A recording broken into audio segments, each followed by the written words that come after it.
Assalamualaikum warahmatullahi wabarakatuh. Perkenalkan, nama saya Tina Aminya Dapat dengan NIM 2022 52110 kelas SKC. Di sini saya akan membacakan yang berjudul bentuk tanggung jawab sosial dan kepedulian perusahaan dengan masyarakat. Langsung saja kita ke latar belakang.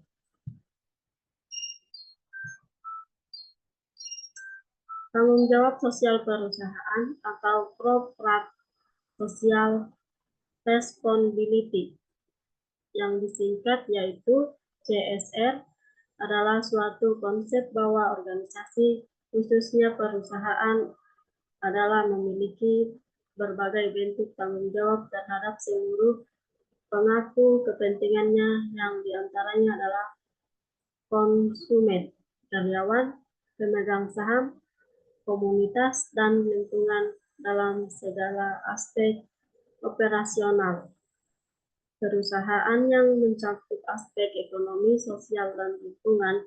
Oleh karena itu, CSR berhubungan erat dengan pembangunan berkelanjutan di mana suatu organisasi, terutama perusahaan dalam melaksanakan aktivitas harus berdasarkan keputusannya, sehingga tidak semata berdasarkan dampak dalam aspek ekonomi, misalnya tingkat keuntungan atau dividen, melainkan juga harus menimbang dampak sosial dan lingkungannya yang timbul dari keputusannya, itu baik untuk jangka pendek maupun jangka panjang.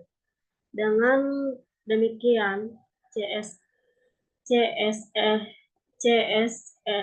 CSR dapat dikatakan sebagai kontribusi perusahaan terhadap tujuan pembangunan berkelanjutan dengan cara manajemen dampak. Minimalisasi dampak negatif dan maksimasi dampak positif terhadap seluruh pemangku kepentingannya. Selanjutnya, kita ke analisis kasus. Poin A, deskripsi peristiwa dalam kasus.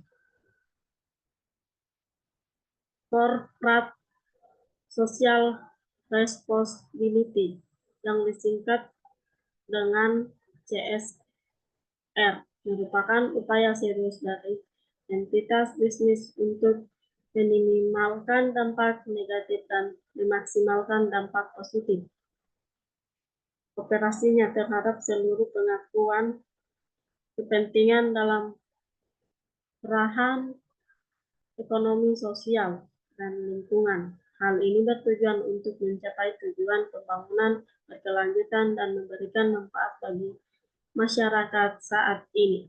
Perusahaan diharapkan untuk tidak fokus pada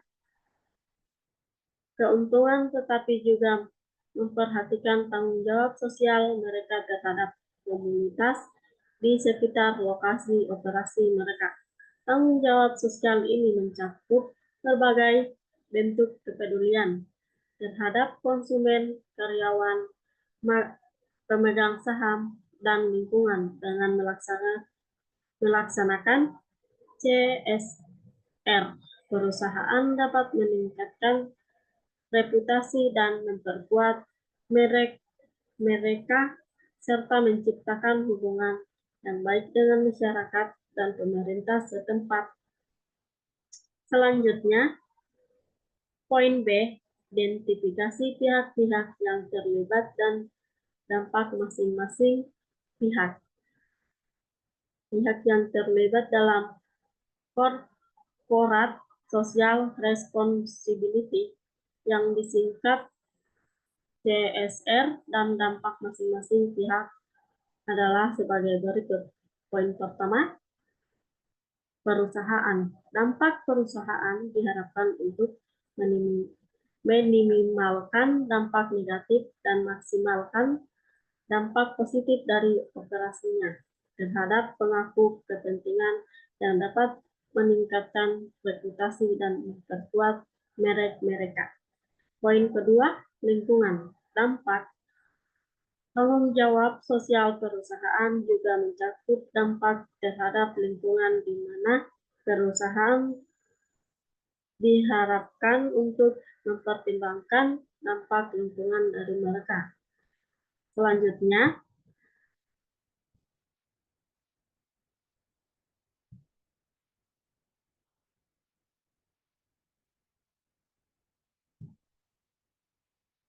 poin C, gunakan teori etika, misalnya deontologi atau etika kebijakan untuk menganalisis kasus.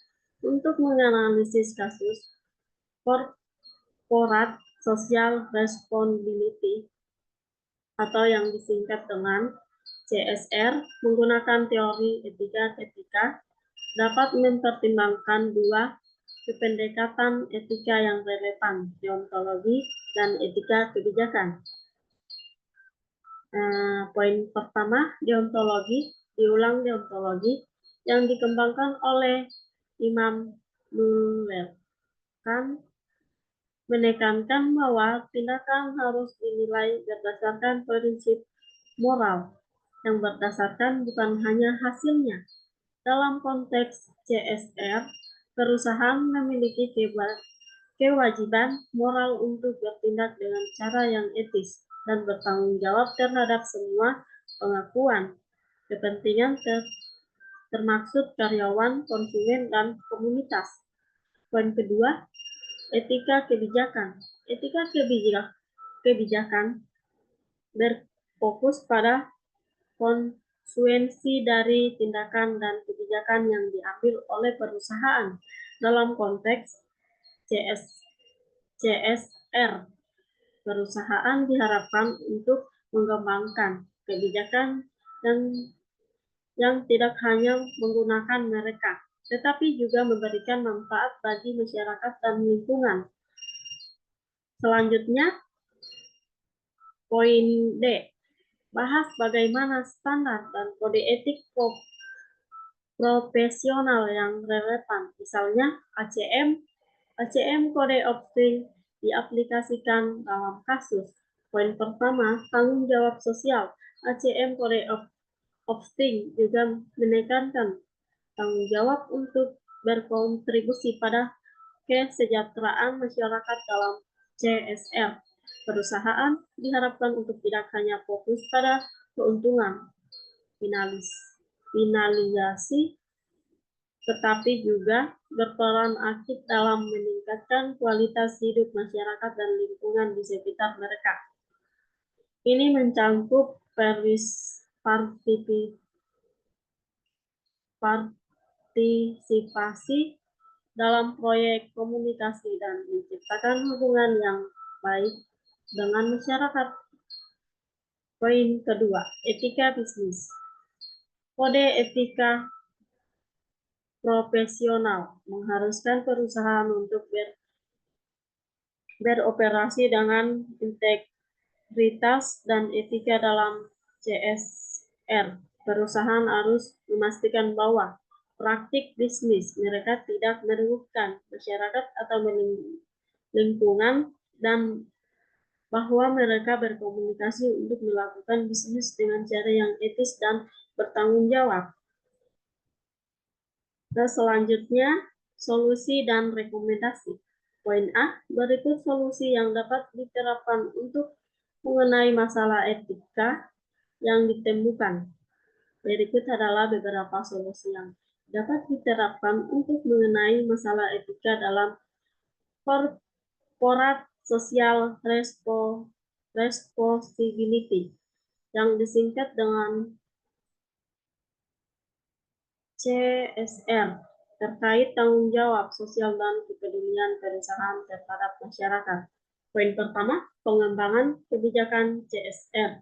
Yang jelas, perusahaan perlu menambahkan dan menerapkan kebijakan CSR yang jelas dan terurut yang mencakup komitmen untuk meminimalkan dampak negatif dan memaksimalkan dampak positif terhadap semua pemangku kepentingan Kebijakan ini harus mencakup aspek ekonomi, sosial, dan lingkungan. Poin kedua, program pendidikan dan kesadaran. Mengenai program pendidikan dan kesadaran bagi karyawan dan masyarakat tentang pentingnya CSR dan dampak sosial dari kegiatan perusahaan, ini dapat membantu budaya ketika kita di dalam perusahaan dan di masyarakat. Selanjutnya, poin B, rekomendasi kebijakan atau tindakan yang dapat diambil oleh perusahaan atau individu atau mencegah kejadian serupa di masa depan. Berikut adalah beberapa rekomendasi kebijakan atau tindakan yang diambil oleh perusahaan atau individu yang mencegah kejadian serupa di masa depan terkait corporate social responsibility atau yang disingkat dengan CSR. Poin pertama, pengembangan kebijakan. CSR yang komprehensif. Perusahaan harus mengembangkan kebijakan CSR yang jelasnya terurut yang mencangkup komitmen untuk meminimalkan dampak negatif dan memaksimalkan dampak positif terhadap semua pelaku kegiatan. Poin kedua, sosialisasi dan pelatihan internal, yaitu melakukan sosialisasi dan pelatihan di internal perusahaan untuk menyamakan persepsi tentang pentingnya CSR di antara semua departemen. Itu saja yang saya dapat paparkan. Bila ada kesalahan, mohon maaf. Wassalamualaikum warahmatullahi wabarakatuh.